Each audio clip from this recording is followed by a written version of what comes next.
Բարի օր, Ազատության ուղիղ եթերում լուրերի թողարկումն է։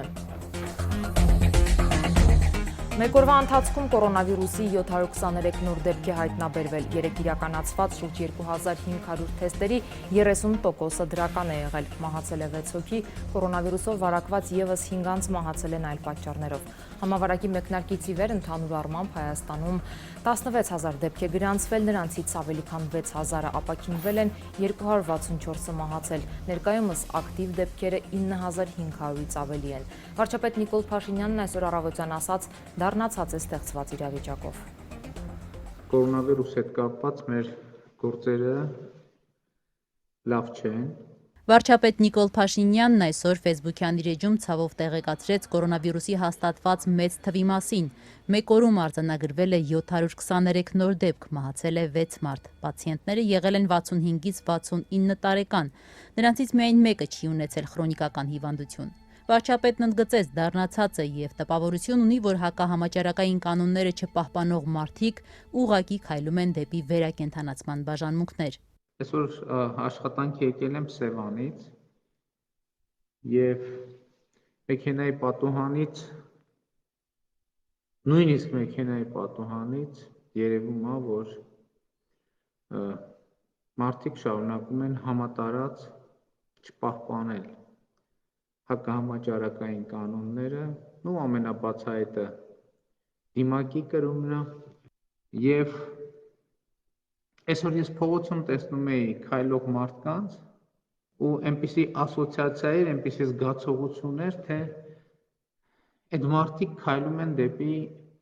վերակենդանացման բաժանմունք։ Ուզում եք կանգնեի, շնեի, ասեի հարգելիս ուր ես գնում։ Բայց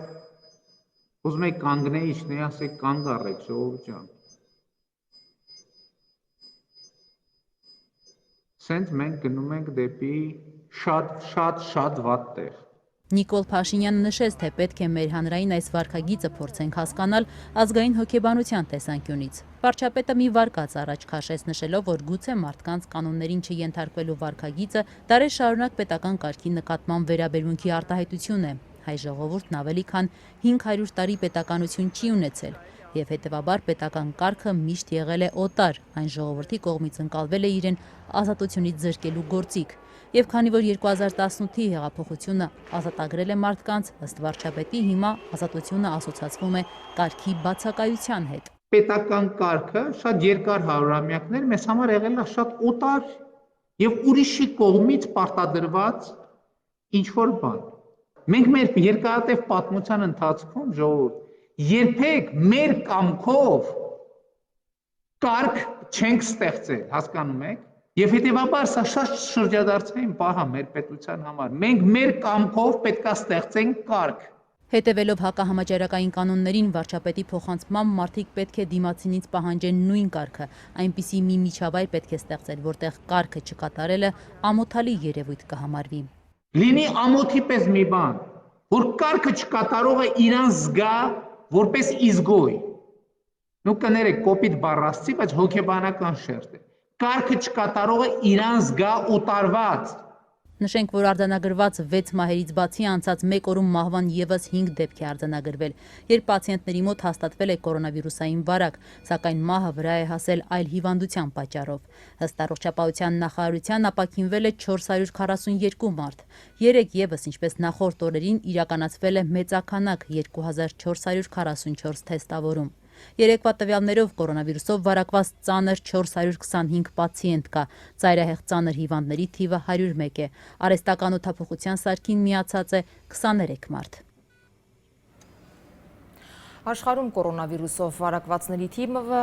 համավարակից ի վեր անցել է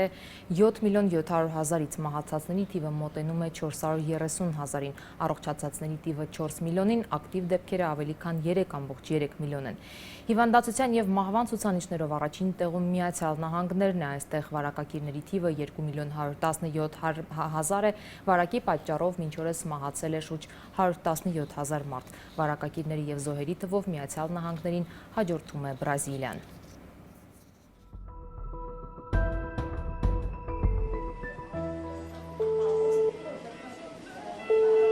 Աշխարհում կորոնավիրուսով վարակվածների թիվը հասավ 7.700.000-ի, մահացել է 430.000 մարդ, հիվանդացության և մահվան ցուցանիշներով առաջին տեղում Միացյալ Նահանգներն, այստեղ վարակակիրների թիվը 2.117.000 է, վարակի պատճառով մինչ օրս զոհվել է 117.000 մարդ։ Համաճարակային իրավիճակը կտրուկ սրվել է Թեքսաս նահանգում, որտեղ արդեն երրորդ օրն է ավելի քան 2000 մարդ է հոսպիտալացվում կորոնավիրուսի վարակով։ Վարակակիրների և զոհերի թվով Միացյալ Նահանգներին հաջորդում է Բրազիլիան, այստեղ վերջին 24 ժամվա ընթացքում կորոնավիրուսի հետևանքով զոհվել է 909 մարդ, այսպիսով երկրում մահվան դեպքերի թիվը հասել է 41828-ի, վարակված է շուրջ 830.000-ը։ Ռուսաստանում անցած մեկ օրվա ընթացքում հաստատվել է ևս 8987 նոր դեպք, հիվանդացության ցուցանիշը հասցնելով 511.000-ի, մահացել է 183 հոգի, համաճարակը մինչ օրս Ռուսաստանում խլել է 6715 մարդու կյանք։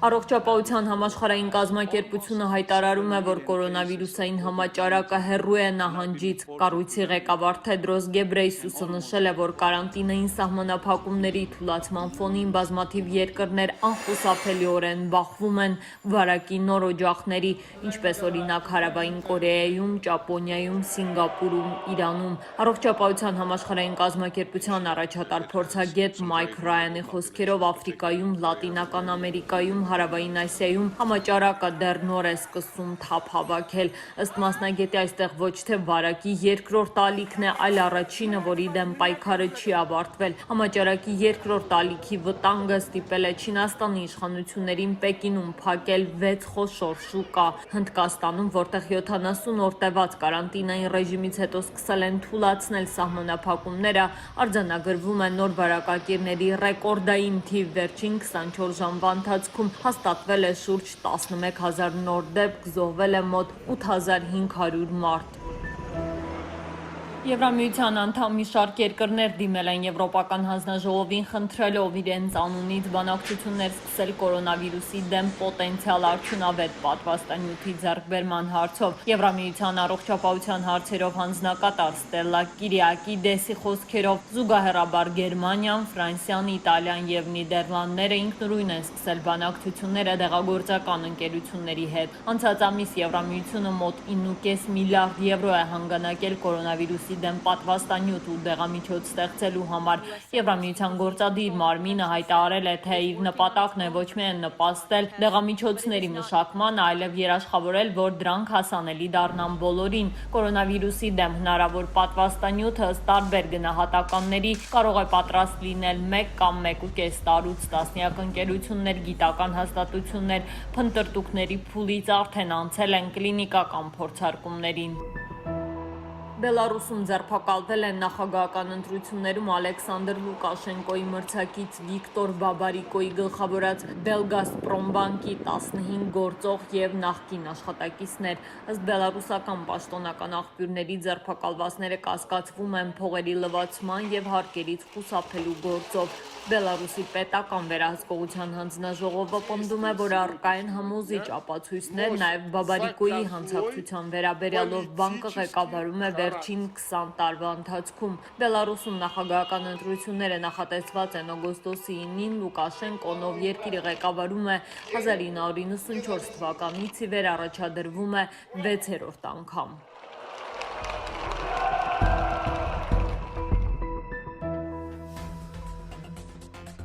Ֆիրդուսի թաղամասում 19-րդ դարի շենքեր են քանդվում։ Սա հարուցել է քաղաքացիական հանրության զայրույթը, որ գրեթե 2 տասնամյակ պայքարում էր Երևանի տարբեր անկյուններ պահպանելու համար և հույս ուներ, որ հեղափոխությունից հետո վերջ կդրվի պատմական Երևանը վերացնելու գործընթացին։ Քաղաքացիների դժգոհությունից հետո այսօր քաղաքապետարանում քննարկում է կազմակերպվել Ֆիրդուսի թաղամասի ճակատագրի վերաբերյալ, իսկ քաղաքապետարանի դիմաց քաղաքասարակության մի քանի ներկայացուցիչներ սոցիալական հեռավորության բողոքի ակցիա էին իրականացնում։ Այժմ ուղիղ հեռարձակմամբ հետևենք քննարկման ընթացքին։ Մարդկանցով անել այս նիստը, բայց այնուամենայնիվ անել հաշվի առնելով այն, որ վերջին օրերին հանրությունը ակտիվորեն քննարկում է Երևանի 33-րդ կամ Ֆիրդուսի թաղամասի հարցը, Ուստի մենք որպես Երևանի ավականու տվյալ հարցին առնչվող հանձնաժողովի նախագահներ, ես եւ պարոն Կարապետյանը, հաշվի առնելով հարցի կարևորությունը եւ ակտիվ քննարկումները Երևանի ու երևանցիների համար որոշել ենք նախաձեռնել սույն համատեղ արտահերթ նիստը։ Թեև այս հարցի առնչությամբ Երևանի ավականին որոշումների կայացման կողմ չէ եւ ըստ էության որոշումների կայացման լիազորություն չունի, այնուհանդերձ այնքանով որքանով այս հարցը առնչվում է Երևանին ու երևանցիներին, հարկ ենք համարել այնուամենայնիվ ստեղծել այս հարթակը ավելի մանրամասն տեղեկություններ ստանալու եւ մտքեր փոխանակել հնարավորություն ստեղծելու համար։ Մենք նիստին հրավիրել ենք բանախոսներ, ովքեր կկարողանան հարցը ներկայացնել, ներկա են նիստին Սերժ Վարակ Սիսերյանը, փոխվարչապետի գրասենյակի ղեկավար, պարոն Արմեն Ղուլարյանը քաղաքաշինության կոմիտեի նախագահ, մենք նաև ակնկալում ենք պարոն Մարությանի ներկայությունը, պարոն Արթուր Մեսչյանը Երևանի գլխավոր ճարտարապետ եւ նաև հրավիրել ենք Նարինե Թուխիկյանին, կրթության, գիտության, մշակույթի եւ սպորտի նախարարի տեղակալ, գիտեք, մեր այս բոլոր նիստերը եւ բոլոր հավաքները տեղի են ունենում կորոնավիրուսի պայմաններում եւ ցավոք Տիկին Թուխիկյանը այնուամենայնիվ հնարավորություն ունենալով հանդիպել լինել այստեղ, մեզ կմիանա հեռավար կարգով։ Մենք հրավիրել ենք նաև Երևանի պաշտպանության կոմիտե նախաձեռնող խմբի ներկայացուցիչներին, ովքեր որ հարցը վերջի շրջանում շատ ակտիվորեն բարձրացնում են, եւ նաև նիստին ներկա են հանձնաժողովի անդամները, երկու հանձնաժողովների անդամներ, նաև ավականու անդամներ, ովքեր որ հանձնաժողովներից չեն, բայց ցանկացել են ներկա լինել, եւ նաև հյուրեր, ովքեր որ վերջի պահին ցանկություն են հայտնել գալ, չնայած որ այնուամենայնիվ մենք ակնկալում ենք, որ մենք չենք ունենա մարդկանց այնպիսի խտություն սրահում, որ չկարողանանք պահպանել սոցիալական պատշաճ հեռավորությունը։ Նաև ուզում եմ շնորհակալություն հայտնել մեզ